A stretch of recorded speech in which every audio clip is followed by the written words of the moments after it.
dikumpulin pertanyaan-pertanyaan yang mungkin relate sama apa yang kalian sedang rasakan atau sedang dipikirin apa jawabannya. Mudah-mudahan bisa jadi solusi dan jadi jawaban ya. Bismillah. Yuk mulai pertanyaan pertama. Bagaimana awal mula sholat subuh yang diajarkan Rasul? Apakah pakai kunut atau tidak? Ya, ini juga supaya nggak berantem pakai kunut atau enggak ya. Jadi gini, sebetulnya yang sholat 5 waktu awalnya itu sudah mulai adanya kan kita tahu ketika Isra Mi'raj. Ya, itu sholat yang 5 waktu. Dan memang kalau ketika kita mencari apakah Nabi itu kunut atau tidak, banyak sekali hadis sahih yang menjelaskan Nabi itu pernah kunut. Tapi waktu itu pernah ada kejadian bahwa ada satu daerah yang dibuka jadi negeri Islam, terus akhirnya dimintalah para ahli Quran dikirim untuk ngajar di sana. Tapi ternyata setelah Nabi mengirimkan 70 orang ahli Quran, yang kita tahu di zaman itu belum kayak sekarang banyak sekali orang para penghafal Quran gitu-gitu ya. Walaupun kualitas mereka tentu jauh lebih luar biasa. 70 orang itu ternyata dibohongi dan akhirnya mereka semua dibunuh. Maka Nabi amat sangat sedih ketika akhirnya 70 orang ahli Quran itu dibunuh. Maka Nabi di dalam sholatnya dan di dalam kunutnya itu sampai menyebutkan orang-orang yang jahatnya itu. Semoga Allah melaknat fulan bin fulan, laknat fulan dan fulan. Ketika itu terus dilakukan, akhirnya Allah menurunkan Quran surat ketiga, Ali Imran ayat 128. Nih kita bacakan ayatnya. A'udzubillahi minasyaitonirrajim. Laisa laka minal amri syai'un aw yatuba 'alaihim aw yu'adzibahum fa innahum zalimun. Itu bukan menjadi urusanmu Muhammad, apakah Allah menerima tobat mereka atau mengazabnya, karena sesungguhnya mereka orang-orang zalim. Jadi ditegur Rasul oleh Allah, bukan urusan kamu wahai Muhammad. Kalau pengen ngazab mereka atau seperti apa. Maka semenjak dari itu, memang akhirnya Rasul memberhentikan kunutnya. Sehingga ketika ditanya apakah Nabi pernah kunut, ada sejarahnya. Ya, bahkan lengkap riwayat dengan lengkap semua bacaannya Allahumma hdini fiman hadait dan seterusnya itu juga lengkap hadis-hadisnya ada. Tapi karena akhirnya Rasul berhenti tidak melakukan lagi, jadi adanya yang berpendapat bahwa oh Nabi aja berhenti ngelakuin, ya udah kita juga nggak ngelakuin lagi.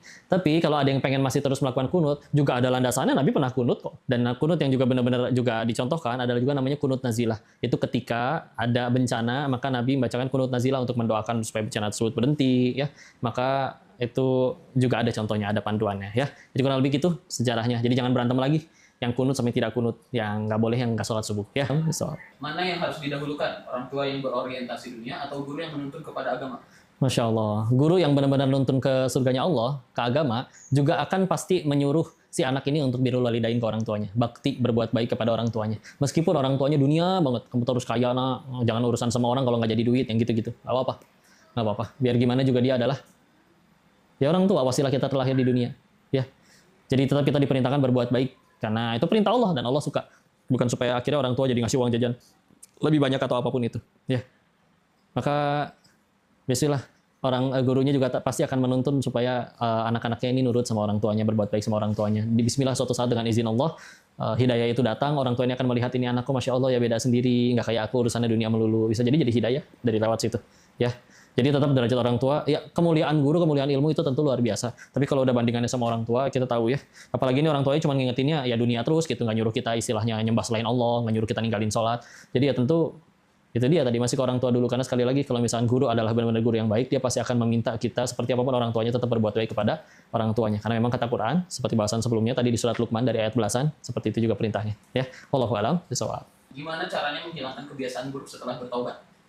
Jadi maksudnya tobat, dosa lagi, tobat, dosa lagi, tobat lagi, dosa lagi. Salah satu tipsnya adakan ikop. Ikop itu hukuman. Jadi misalkan ada orang-orang yang ketika akhirnya dia ngelanggar suatu dosa, maka dia janji, oh ya udah saya harus sedekah lebih banyak. Biasanya misalkan hari itu sedekahnya 100.000, nah ini jadi lebih banyak. Atau misalkan biasa dia baca Quran sehari 1 lembar. Nah karena akhirnya dia bikin dosa itu, jadi dia akhirnya sehari baca 2 lembar, 3 lembar. Jadi harus ada hukumannya. Karena kalau enggak, ternyata nggak apa-apa ya ini bikin dosa tuh. Ngulang lagi juga. Oh itu naudzubillah, karena dosa itu repotnya balasannya itu belum tentu sekarang gitu. Nggak semua dosa itu dibalasnya di dunia, ada yang dibalasnya nanti setelah mati. Jadi kita nggak tahu nih sebetulnya dosa kita tuh udah diampuni atau belum gitu. Udah gitu gara-gara belum dapat hukuman di dunia, kita jadi malas tobat, dikira itu ternyata nggak apa-apa di sisi Allah. Wah ini repot sekali. Jadi jangan ya. Jadi usahain kita punya aturan ke diri sendiri aja. Ya Allah kalau saya ngelakuin dosa ini, saya pengen terapin ikop hukuman. Terserah hukumannya apa. Baca Quran, sedekah, apapun itu. Jadi kita punya amalan yang setiap hari istiqomah kita lakuin. Udah gitu ketika ngelakuin dosa, kita terapin ikop hukuman untuk diri kita. Nah itu bismillah itu untuk menguatkan. Sehingga akhirnya ketika kita ngadain ikop, aduh pengen maksiat yang ini nih. Aduh tapi kalau nanti dilakuin, kok jadi harus baca Qurannya nambah 1 juz lagi. Sedangkan besok lagi sibuk-sibuknya padat-padatnya. Berarti harus istirahat lebih awal. Kalau misalkan nggak istirahat lebih awal, aku baca Quran dulu 1 juz, tidurnya pasti tambah malam. Wah besok bisa ngantuk, kerjaan nggak beres. Jadi bikin berat bagi kita untuk ngelakuin dosa karena ada hukumannya. Jadi salah satu caranya menghilangkan kebiasaan busuk setelah tobat lagi, maksiat lagi. Yuk terapin hukuman untuk diri kita dan komitmen sama diri sendiri. Ngelatih diri punya integritas tuh kayak gitu. Kita bisa nggak nerapin janji ke diri kita sendiri? Aku udah janji kalau misalkan aku berbuat dosa ini, maka aku bakal sedekah lebih banyak atau baca Quran lebih banyak. Terapin supaya akhirnya kita punya integritas ya ke diri sendiri aja kita nggak bisa ingkar janji apalagi ke orang. Ya, wallahu a'lam bishawab. Apa hukum tinggal satu atap dengan orang yang bukan muhrim? Tergantung kondisinya ya. Kalau kita benar-benar tahu punya kekuatan untuk memilih, rumahnya rumah kita, atau misalkan kita udah punya sanggup untuk tinggal sendiri, tapi sengaja pengen tinggal di situ, kenapa? Karena di situ kosannya campur tuh semua, jadi saya bisa jadi banyak kenalan, ngeliatin orang-orang yang bukan mahram lawan jenis, setiap hari cuci mata, nah itu nggak boleh. Tapi kalau misalkan kondisinya dia, contoh ya, anak nggak punya orang tua, akil balik sudah, tapi belum sanggup untuk membiayai hidup diri sendiri, panti asuhan itu ternyata ada, ya yang ternyata bukan mahram, itu kan bukan pilihan dia, ya. Walaupun ketika akhirnya kita berupaya untuk, ya Allah, saya tahu ini baiknya tidak dilakukan, baiknya ditinggalkan, tapi aku belum sanggup untuk tinggal sendiri, ya Allah, ngekos, kontrak, maka minta kalau Allah Maha Kaya. Kalau Allah ngelihat kita benar-benar tulus, pengen menjaga diri dari dosa, pasti Allah sanggupkan untuk bisa menjauhi diri dari dosa. Bismillah ya. Wallahu a'lam bishawab. Sebagai perempuan harus mendahulukan ayah atau suami? Secara fikih, yang bertanggung jawab kepada seorang wanita, anak perempuan adalah orang tuanya kan tadinya kan ayahnya. Lalu setelah menikah, tanggung jawab itu ditanggung oleh suaminya. Memberikan nafkah, tempat tinggal, pakaian, makan dan minum, dididik agama, itu tanggung jawabnya pindah ke suami. Karena sudah berpindah ke suami, makanya kita tahu ya, yang tadinya surga di telapak kaki ibu, gitu, akhirnya pindah kalau perempuan di telapak kaki suaminya, gitu ya. Ridho Allah ada pada ridho suaminya. Mudah-mudahan suaminya baik semua, gitu ya. Walaupun nanti ada bahasan yang berbeda ketika suaminya ngaco, tidak taat. Seperti misalkan Asiyah dengan Fir'aun, ya. Tapi secara fikih mah, maka setelah udah bersuami, maka jadi ke suami. Walaupun kalau kita dapat suami yang baik, suami juga pasti akan nyuruh seorang wanita itu untuk tetap bahagiain ayahnya. Dan ayah yang sudah baik, yang udah ngerti ilmunya, beriman kepada Allah juga pasti akan mendorong untuk putrinya, ayo takwa sama ayo nurut sama suamimu, nurut sama suamimu. Jadi ketika akhirnya kita dapat yang ayahnya udah soleh, suaminya udah soleh, nggak akan ada masalah sih, karena dua-duanya pasti saling sama-sama pengen kebaikan. Tapi kalau gitu kan berarti kita bahasnya secara fikih ya. Secara fikih, setelah akhirnya dinikahi, maka tanggung jawabnya pindah kepada suami. Apa yang harus dilakukan anak jika sering berdebat dengan orang tua dan tidak ada titik temu, tinggal di rumah atau keluar dari rumah untuk menjernihkan pikiran? Yang kau pengen tanya dulu apa yang didebatin gitu ya. Serius teman-teman, orang tua itu derajatnya di Islam itu sungguh luar biasa. Bahkan kau pernah dapat nasihat dari guru kami ya. Kalau misalnya ada orang tua berkata, nak, 1 tambah 1 itu 5 loh. Maka jawabnya apa? Iya bu, jangan dibantah. Selagi perintahnya nggak nyuruh kita nyembah selain Allah, atau nyembah batu, atau ninggalin sholat, jangan dibantah. Ya, bahkan punten mohon maaf ya, kalau misalkan ada anak baru lahir, masih merah, setelah lahir 5 menit langsung dibuang ke tempat sampah, orang tuanya kabur. 30 tahun kemudian ternyata anak ini jadi konglomerat. Terus ternyata orang tua yang dulu ngebuang datang lagi, hai nak, ini dulu kami yang buang kamu, minta duit dong. Menurut Islam kasih, jangan ke orang tua kayak gitu, kasih. Kok tapi dia jahat? Iya, ada tanggung jawabnya di sisi Allah. Terus ngapain kita tetap berbuat baik? Karena Allah suruh, karena Allah suka. Bukan supaya mereka suka. Jadi ke orang tua tuh nyampe kayak begitu, benar-benar teman-teman. Ya, ada sahabat yang pengen, Abdullah bin Amr bin Al-As pengen ikut perang, rela mati di jalan Allah, ditanya, kamu punya orang tua yang masih perlu pengurusanmu nggak? Punya, pulang ke sana kamu. Jihad kamu di rumah. Dengan sekian besar banyak derajatnya orang tua di dalam Islam, maka yuk ya, apa yang kita debatin? Kalau kita debatin sesuatu yang seharusnya nggak didebatin, ke orang tua itu udah nggak boleh mikir benar atau salah. Ke orang tua itu udah mesti mikirnya, dia adalah pintu surgaku yang paling tengah. Ibarat bangunan banyak pintunya, ada lewat kolong, ada lewat basement, ada lewat helipad di atas. Tapi pintu yang paling gampang diakses kan yang tengah kan. Nah, kalau misalnya ditanya gimana sih cara paling gampang bagi kita untuk ke surga, ridho Allah ada pada ridho orang tua. Satu dunia benci, tapi orang tua kita ridho kepada kita. Malam-malam sambil sholat, doa sendirian di hadapan Allah, ya Allah, hamba ridho engkau anugerahkan putra seperti ini ya Allah.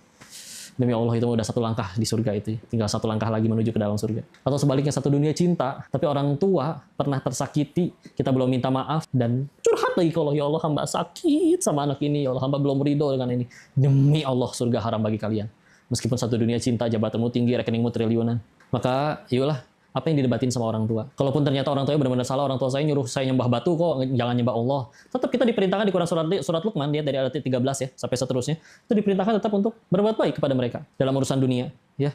Tetap aja harus berbuat baik. Jadi jangan didebatin gitu ya. Kalau emang benar-benar perlu waktu, ya udah sana sholat dulu. Sholatnya pengen di masjid, ya udah kan sekalian keluar rumah, refreshing gitu ya. Tapi malah jangan jadi dimusuhin. Udah, kalau orang tua itu 1 tambah 1 5 juga udah bener. Udah jangan dibantah. Jangan dibantah. Beneran, serius. Segitu tingginya derajat orang tua di sisi Allah. Cara paling gampang pengen ke surga, bahagiain orang tua. Ya, bismillah. Bagaimana cara menghadapi orang yang memfitnah kita? Nggak apa-apa, lurus aja lempeng. Kita kan jadi hamba yang pengen baiknya di hadapan Allah, bukan di hadapan makhluk. Ketika kita benar-benar jadi hamba yang baik di hadapan Allah, juga mudah bagi Allah untuk ngebikin orang-orang yang terima berita bohong, fitnahan tersebut, jadi nggak percaya dengan fitnahannya. Karena kan orang sebetulnya ketika dapat info fitnahan kan mikir, apa iya ini orang betulan kayak gitu? Ah kayaknya nggak mungkin. Ah tapi gimana kalau orang kemakan percaya sama berita bohong dengan fitnahan yang menjelekkan nama kita itu? Ya balik lagi kita meninggal nggak ditanya apa pendapat orang, apa mulut mereka seperti apa. Yang lebih penting adalah jadi baik di hadapan Allah, bukan jadi baik di hadapan makhluk. Ya jadi kudu yang paling penting lurus saja di jalan Allah. Jadi orang baik, orang yang bertakwa. Bismillah. Lagian, dulu juga ada ulama besar Indonesia ya, Buya Hamka. Difitnah. Fitnahnya malah luar biasa. Ingin menggulingkan Indonesia, mengkhianati Indonesia, ingin membunuh presiden dan lain-lain fitnahannya ya. Sampai akhirnya sempat dipenjara karena dianggap jadi musuh negara, kemakan fitnahannya. Dan ketika di penjara tersebut, lihatlah, ketika akhirnya bebas, lalu akhirnya Presiden Soekarno pengen wafat waktu itu, malah beliau minta supaya agar ketika beliau wafat, Soekarno wafat, minta diimamin sholat jenazahnya oleh Buya Hamka. Orang-orang nggak ada yang percaya bahwa beliau ngelakuin kejahatan kayak begitu. Dan sambil di penjara, beliau jadi punya waktu luang. Akhirnya tafsir Al-Azharnya Buya Hamka selesai ditulis di dalam penjara. Yang mungkin kalau misalkan beliau akhirnya nggak sempat ada momen di dalam penjara, nggak ada waktu itu untuk menulis buku dengan jadwal beliau yang segitu padatnya luar biasa. Ya, coba lihat. Musuh-musuhnya mengira berhasil menyingkirkan Buya Hamka nih, musuhnya kita nih, biar supaya kita bisa tambah jahat, jadi bisa menyingkirkan orang-orang yang pada hidup benar lurus. Tapi lihat, akhirnya kayak gimana? Buya Hamkanya namanya nggak jelek, tetap dianggap pahlawan, tetap dianggap ulama, tetap tambah takwa di sisi Allah. Orang nggak ada yang percaya beliau ngelakuin kayak begitu, karya-karyanya tambah banyak, padahal difitnah. Tugas kita lurus aja, lempeng di hadapan Allah. 4 imam mazhab, ya, semuanya Imam Syafi'i, Imam Ahmad, Imam Abu Hanifah, Imam Malik bin Anas, semuanya 4-4-nya pernah di penjara. Apakah mereka terhinakan? Enggak, sampai sekarang kita bahkan masih mengikuti ajaran-ajaran dari mereka. Jadi kalau ini fitnah, udah bismillah. Kalau ada yang pengen ditawayunin, silakan, biar cepat selesai, lurus. Tapi kalau pengen yang paling penting mah jadi baik di hadapan Allah, bukan. Nggak usah malah jadi bikin kita jadi down, nggak madesu, jadi stres, terlalu mikirin omongan orang, sampai akhirnya hidup kita jadi nggak produktif. Padahal sekali lagi ya, surganya bukan di mulut orang, surganya ada di Allah. Ya, pelan Allah sawab. Bolehkah seorang perempuan bekerja memakai celana, tapi kerudungnya panjang menutupi dada? Aturan nutup aurat itu kan salah satunya di Quran surat 33 Al-Ahzab ayat 59 ya. Di situ disebutnya jalabi bihinna. Nah, jalabi bihinna itu jilbab yang secara bahasa artinya baju terusan panjang yang tidak terpotong gitu. Dan ya kalau bahasa sekarangnya mah gamis, terusan kan gitu, nggak kepotong kan. Kalau misalkan atasnya ada kemeja, udah gitu bawahnya masih pakai celana, walaupun akhirnya kerudungnya dipakai untuk menutupi dada ya, itu juga ada ayatnya. Tapi kan di dalamnya bukan terusan ya, jadi ya belum sempurna sih. Jadi baiknya mah disempurnakan. Kalau bicaranya boleh atau enggak ya, kita tahu, orang udah pada tahu korupsi nggak boleh, masih ada yang korupsi. Kita tahu juga ada orang yang zina nggak boleh, masih ada yang berzina. Tapi ya secara hukum ya harusnya jalabi bihina, ya terusan yang benar-benar kayak gamis gitu, nggak ada potongan jahitan, benar-benar dari atas sampai bawah dan juga menutupi dadanya. Termasuk Secara fikih seperti itu. Tunik kayak gimana ya? Tunik itu kayak mereka sampai ke bawah lutut juga. Kalau di dalamnya udah ada gamis, ditutup lagi tuniknya sebagai outer, kayaknya sih nggak apa-apa ya. Karena tapi kalau misalkan ya celananya panjang gitu, tapi tunik nyampe lutut gitu ya, itu masih berpotongan. Nah, kalau misalkan ya jadi dengan jalabi bihina itu satu kain tuh ketutup semua gitu dari atas sampai bawah ya. Karena kalau misalkan kayak tunik kan dipakai tuniknya doang nggak pakai celana ya, kelihatan berarti kakinya kan, berarti auratnya masih kelihatan. Jadi secara fikihnya seperti itu. Wallahu a'lam bishawab.